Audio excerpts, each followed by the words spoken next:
Hello guys.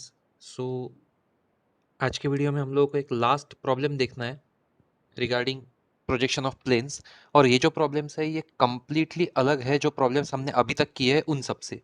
अब मैं ऐसा क्यों बोल रहा हूँ कि ये प्रॉब्लम सबसे अलग है, क्योंकि अभी तक जो हमने प्रॉब्लम्स किए उसके अंदर एटलीस्ट हम लोग को एक इंक्लिनेशन तो भी दिया होता था, चाहे फिर वो एचपी के साथ हो चाहे वीपी के साथ हो, लेकिन कोई एक इंक्लिनेशन हम लोग को डेफिनेटली दिया होता था। ये पहला ऐसा प्रॉब्लम है जिसके अंदर हम लोगों को दोनों भी इंक्लिनेशंस नहीं दिए एंड स्टिल ये प्रॉब्लम सॉल्व होता है। सो देखो किस तरीके से। तो देखो मैं प्रॉब्लम पढ़ता हूँ सबसे पहले। क्या बोला हुआ है? अ 30 डिग्री 60 डिग्री ट्रायंगल। देखो हम लोगों ने एक 30 60 सेट स्क्वायर वाला प्रॉब्लम हमने सॉल्व किया था। कहीं ना कहीं 30 60 सेट स्क्वायर बोला क्या और 30 60 ट्रायंगल बोला क्या, दोनों का भी मतलब सेम ही है। कि बेसिकली जो सेट स्क्वायर हम कंसीडर करते हैं 30 60 वाला वो भी एक ट्रायंगल ही होता है। सो देयरफॉर यहाँ पर क्या बोला हुआ है? 30 60 ट्रायंगल एक 30 60 का ट्रायंगल है। उसका नाम भी दे दिया है उन्होंने, P Q R has its largest side P R which is 50 mm long. अब देखो समझने की कोशिश करो। अगर मैं कंसिडर करूं, एक अगर मैं 30 60 वाला अगर ट्रायंगल अगर जनरेट करता हूं तो देखो 30 60 वाला ट्रायंगल मतलब उसका तीसरा एंगल होता है 90 डिग्री। ये अपने को पता है। सो देयर फोर अगर एक इस तरीके का 30 60 90 वाला अगर सेट स्क्वायर है या फिर 30 60 90 वाला अगर ट्रायंगल है जिसके अंदर ऑब्वियसली ये वाला जो एंगल है ये 90 हो गया, राइट? देन उसके बाद में ये जो एंगल है दिस एंगल इज 60, करेक्ट? और ये एंगल हो गया है 30 डिग्री। अब अगर लॉजिकली सोचने जाओ तो इसके अंदर की सबसे लार्जेस्ट साइड कौन सी है? इसके अंदर की सबसे लार्जेस्ट साइड है ये, जो कि है हाइपोटेनस। तो यहां पर उनका बोलना है अ 30 degree 60 degree triangle P Q R has its largest side P R which is 50 mm long. तो मतलब ये जो साइड है ये पी आर है। अगर ये पी आर है तो ऑब्वियसली फिर जहां पर 90 डिग्री का एंगल है वो कॉर्नर क्यू हो गया हमारा। सो ट्रायंगल कुछ इस तरीके का है हमारा P Q R, because largest side is 50 mm और लार्जेस्ट साइड कौन सी होती है? हाइपोटेनस। तो इस तरीके के ट्रायंगल में अपना हाइपोटेनस हो जाएगा पी आर। सो आगे की लाइन पढ़ते, एंड इज इन वीपी, मतलब ये जो लार्जेस्ट साइड पी आर है ये वीपी में है। हम क्या बोलते हैं हमेशा? ऑब्जेक्ट जिसके ऊपर रेस्टिंग होता है वो कहां होता है? वो वीपी के अंदर होता है या फिर वो बेसिकली सबसे लेफ्ट में होता है। सो देयरफॉर हम लोग को क्या करना है? हम लोग को सबसे पहले एक वर्टिकल स्ट्रेट लाइन यहां पर ड्रॉ करनी है। और ये वर्टिकल स्ट्रेट लाइन कितने एमएम की रहेंगी? ये वर्टिकल स्ट्रेट लाइन हमें ड्रॉ करना है ऑफ 50 mm। ठीक है ना? ये कितनी रहेंगी? 50 mm की रहेंगी। अब अगर मैं इस ट्रायंगल को अगर कंसीडर करूं यहां पर, ठीक है, तो इसके अंदर इसको मैं नाम यहां पर दे दूंगा पी डैश। ठीक है, और हमारी जो लार्जेस्ट साइड है वो कौन सी है? पी आर है। तो देयरफॉर नीचे वाले का नेमिंग हो गया आर डैश। तो ये पी आर डैश ये बन गई हमारी 50 mm। अब देखो क्या करना है, हमारे सामने ये फिगर यहाँ पर साइड में बनी हुई है, ठीक है ना? इस फिगर के ऊपर अगर तुम देखते हो तो पी के ऊपर से निकाला हुआ एंगल 60 डिग्री है, ठीक है, एंड आर के ऊपर से निकाला हुआ एंगल हमारे पास में यहाँ पर 30 डिग्री है, बराबर है? पी के ऊपर से निकाला हुआ angle is 60 degree and R के ऊपर से निकाला हुआ एंगल हमारा कितना है? That angle is 30 degree. तो अब किस तरीके से फिर इसको सॉल्व करना है हम लोगों को? ठीक है, तो उसी तरीके से एग्जैक्टली सिमिलर फैशन में देखो अब मैं यहां से क्या करूंगा कि हमारे पास में ये जो सारे एंगल्स है तो इसके हिसाब से यहां पर तुम्हें इस तरीके से डी रखना है, ठीक है, लाइक दिस। इस तरीके से डी रखना है। और अब थोड़ा सा इमेजिन करने की कोशिश करो, ठीक है, थोड़ा सा ये जो हमने यहाँ पर व्यू बनाया हुआ है इस व्यू को यहाँ से थोड़ा सा इमेजिन करने की कोशिश करो। अब अगर मैं इस पी डैश पॉइंट के ऊपर से हम लोगों को क्या करना है, इसको अगर मैं यहाँ से इरेज कर दूं तो सिंपल से में तुम लोगों को एक ही चीज ध्यान में रखना है, इस पी डैश के ऊपर से मैं अगर यहाँ पर 30 डिग्री का एक एंगल दे दूं, ठीक है, एक 30 डिग्री का एंगल। और कैसे लेना है? अननोन लेंथ का, बिकॉज ऑब्वियसली लेंथ तो अपने को पता है नहीं, बस अपने को एंगल दिया हुआ है। सो अननोन लेंथ की अगर मैं यहाँ पर एक लाइन दे दूं, डी कैसे रखना है तुम लोगों को? तुम लोगों को डी रखना है इस तरीके से और 30 डिग्री का एंगल इधर के साइड में गिन लेना है। फिर उसके बाद में क्या करना है? तुम लोगों को डी को उठाना है, यहां पर रखना है, और यहां पर रखकर आर डैश के ऊपर से तुम लोगों को एक 60 डिग्री का एंगल गिनना है एंड 60 डिग्री का एंगल ले लेना है कुछ इस तरीके से। अब जहां पर इसने इन दोनों को इंटर मतलब इन दोनों लाइंस ने एक दूसरे को इंटरसेक्ट कर दिया वो बन जाएगा तुम्हारा पॉइंट क्यू। और अपने आप अपने को कुछ अलग से नहीं करना पड़ता, लेकिन ऑटोमेटिकली क्या हो जाएगा कि ये जो पॉइंट है जो है क्यू डैश, इसके ऊपर का एंगल अपने आप ही 90 डिग्री बन जाएगा। देख लो, अपने आप उसके ऊपर का एंगल 90 डिग्री बन जाएगा अगर तुमने परफेक्ट वे में अगर ड्रॉ किया है तो। सो ये बन गया तुम्हारा क्यू डैश जो है 90 डिग्री। ठीक है, हमारे नेमिंग जो है, हमारे नेमिंग एंटी क्लॉकवाइज पैटर्न में होती है। अभी भी हमने वही पैटर्न यहां पर बेसिकली अब अगर यहां पर कंसीडर करते हो तो इस प्रॉब्लम के अंदर हम लोग एंटी क्लॉकवाइज नेमिंग छोड़ रहे हैं और हमने क्लॉकवाइज नेमिंग लिया बिकॉज प्रॉब्लम का डेटा कुछ उस तरीके से दिया हुआ है हम लोगों को। अब देखो यहां पर हम लोग को आगे क्या करना पड़ता है, ऑब्जेक्ट को रेस्ट तो हमने कर दिया, अब इसके प्रोजेक्शंस ले लो जैसे हम लोग हमेशा लेते हैं। सो ये आ गया एक वर्टिकल प्रोजेक्शन नीचे के साइड में और ये आ जाएगा दूसरा प्रोजेक्शन क्यू डैश का। ये आ गए हमारे दो प्रोजेक्शंस। जहां पर इन दो प्रोजेक्शंस ने एक्स वाई लाइन को टच किया है वो हो गए हमारे पॉइंट्स। तो देयरफॉर ये हो जाएगा पी क्यू पॉइंट और सॉरी ये हो जाएगा पी आर पॉइंट और ये हो जाएगा क्यू पॉइंट। अब ध्यान देना, यहां से आगे अब अपने को जिस तरीके की आदत है प्रॉब्लम को सॉल्व करने की वैसा डेटा तुम लोगों को इस प्रॉब्लम के अंदर नहीं मिलने वाला है। ठीक है, हम लोगों को आदत क्या है, कोई एक आधा इंक्लिनेशन रहेगा, हम उस इंक्लिनेशन को कंसीडर करेंगे, फटाफट से ड्रॉ करना स्टार्ट कर देंगे। यहां इंक्लिनेशन है ही नहीं हमारे पास में, तो फिर करें क्या। देखो आगे मैं पढ़ता हूं प्रॉब्लम को। Points P and R are 20 mm and 45 mm respectively from HP। ठीक है, while point Q is 10 mm away from VP।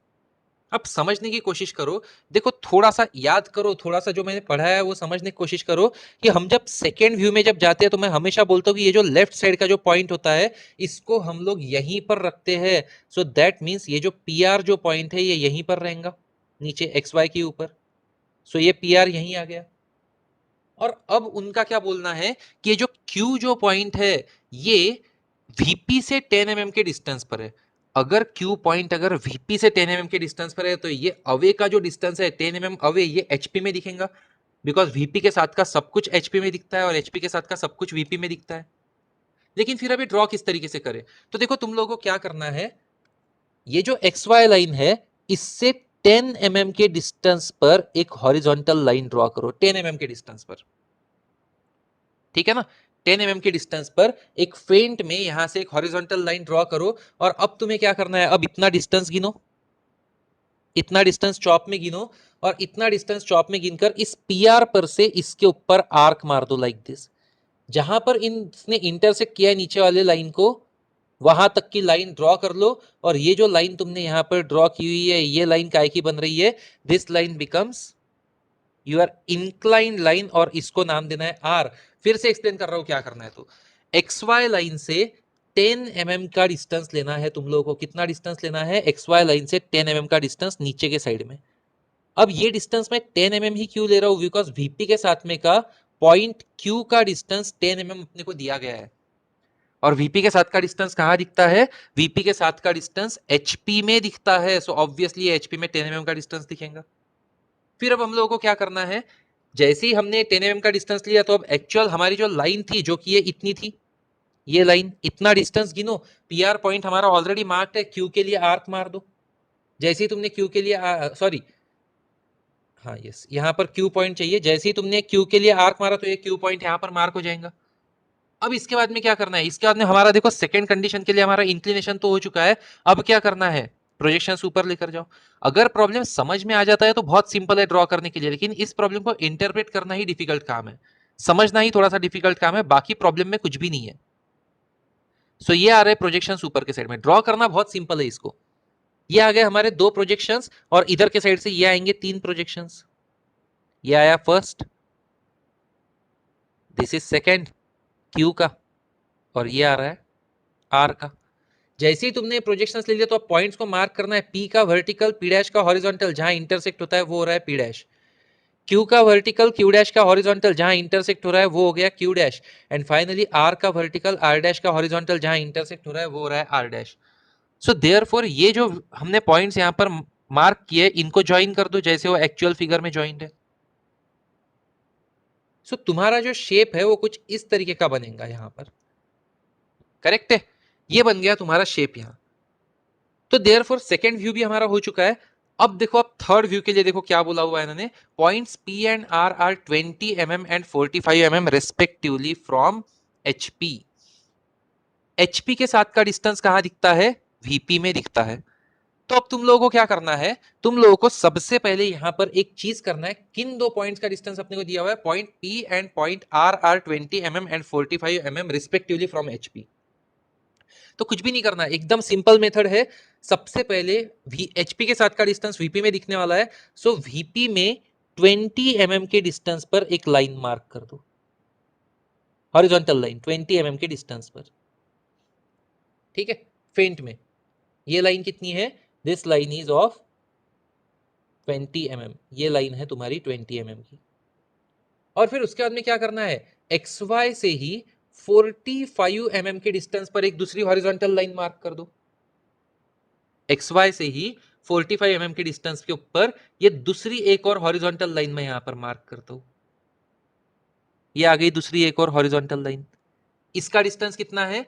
इसका डिस्टेंस एक्स वाई से 45 mm है, सो देयरफॉर ये डिस्टेंस हो गया तुम्हारा 45 mm, दिस कंप्लीट डिस्टेंस, बराबर। अब देखो करना क्या है तुम लोगों को, ये जो नीचे जो 20 mm की जो लाइन बोली हुई है उनके तरफ से, ठीक है, उसके ऊपर कौन सा पॉइंट है, उन्होंने क्लियरली बोला है पॉइंट्स पी एंड आर। तो इसके अंदर का पॉइंट पी जो है वो 20 mm के डिस्टेंस पर है, तो रैंडमली तुम्हारे मर्जी से कहीं पर भी पी पॉइंट ले लो। ये ले लिया मैंने पॉइंट पी डैश, कहीं पर भी ले लो तुम्हारी मर्जी से। देन इसके बाद में क्या करना है तुम लोगों को, इस फिगर में से यहां से ये इतना डिस्टेंस गिनो, पी डैश से लेकर आर डैश तक का, राइट। ये इतना डिस्टेंस गिन लो, और इतना डिस्टेंस गिनकर ये जो ऊपर वाली जो हमने 45 mm के ऊपर जो हॉरिजॉन्टल लाइन निकाली है उसके ऊपर एक आर्क मारो, और वो जो पॉइंट है वो बन जाएगा तुम्हारा आर डैश। अब ऐसा क्यों? तो R point is at a distance of 45 mm away from HP. HP से 45 mm के डिस्टेंस पर आर पॉइंट है, सो देयरफॉर ये कुछ इस तरीके से आ जाएगा। और अब ट्रायंगल के 2 पॉइंट्स तो मार्क हो चुके हैं, तीसरा पॉइंट मार्क करना बहुत सिंपल काम है। पी डैश से क्यू डैश तक का डिस्टेंस लो, राइट, और उसका एक आर्क मार दो। पी डैश से जैसे ही तुम क्यू डैश तक का डिस्टेंस लोगे तो ये आर्क कुछ इस तरीके से आ जाएगा यहां पर, right. And then Q dash से आर डैश तक का डिस्टेंस लो, मतलब ये इतना डिस्टेंस तुम लोगों को लेना है, एंड क्यू डैश पर रखकर आर डैश के लिए आर्क मारो, बराबर है। आर डैश के ऊपर रखकर तुमने क्यू डैश के लिए आर्क मारा, तो ये हो गया तुम्हारा पॉइंट क्यू डैश, और इसको ज्वाइन कर लो। जैसे ही तुमने ज्वाइन किया तो तुम्हारा वो ट्रायंगल कुछ इस तरीके से इंक्लाइन हो जाएगा। तो देयरफॉर देखो, विदाउट एंगल भी हम लोग सॉल्व कर सकते हैं प्रॉब्लम को, बस उस तरीके से कंडीशंस दी होनी चाहिए प्रॉब्लम में, जो ऑब्वियसली दी रहेंगी। देखो अगर एक डेटा अगर कम है प्रॉब्लम में तो कोई दूसरा डेटा दिया रहेगा, ये सीधी बात है। नाउ अगर ये 3 पॉइंट्स अगर अपने मार्क हो चुके हैं तो अब क्या करना है, इनके प्रोजेक्शंस नीचे खींचो। ये आ गया पी का, ये आ गया आर का, एंड लास्टली ये आता है क्यू का। ये आ गए प्रोजेक्शंस, और इधर के साइड से हम लोगों को क्यू का प्रोजेक्शन लेना है, बिकॉज पी और आर का ऑलरेडी लिया हुआ है, तो ये आ गया क्यू का प्रोजेक्शन।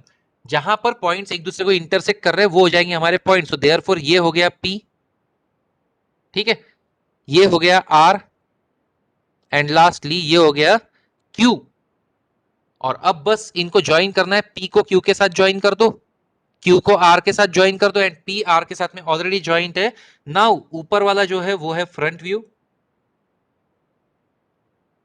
नीचे वाला जो है वो है टॉप व्यू। प्रॉब्लम में हम लोगों को इंक्लिनेशंस पूछे नहीं है तो हम लोग निकालेंगे भी नहीं, पूछा ही नहीं है ना, हम लोगों से पूछा नहीं है कि एचपी के साथ का इंक्लिनेशन निकालो या फिर वीपी के साथ का इंक्लिनेशन निकालो। अगर नहीं पूछा है तो हम लोग नहीं निकालेंगे, दैट्स इट, प्रॉब्लम कंप्लीट हो चुका है हमारा। बस ये वाला प्रॉब्लम जब तुम तुम्हारे बुक में जब ड्रॉ करोगे तो एक ही चीज का ध्यान रखना कि ये जो डिस्टेंसेस जो मैंने बताई हुई है 10, 20, 45, ये शो करना तुम लोग भी, सो दैट प्रॉब्लम समझ में आएगा कि तुम्हें एक्चुअली करना क्या है, क्या मेथड फॉलो करना है, तो ये चीज तुम लोगों को समझ में आएंगी। ओके, सो चलो यहाँ पर तुम्हारा प्रोजेक्शन ऑफ प्लेन्स जो यूनिट है वो यहाँ पर खत्म होता है। अभी रुकते हैं हम लोग यहाँ पर। इस वीडियो के लिए एक शॉर्ट वीडियो था, इसके अंदर बस हमको यही एक प्रॉब्लम लेना था, कंप्लीटली एक डिफरेंट प्रॉब्लम था, ठीक है, वो हमने खत्म कर दिया यहाँ पर। ओके, सो चलो बाय।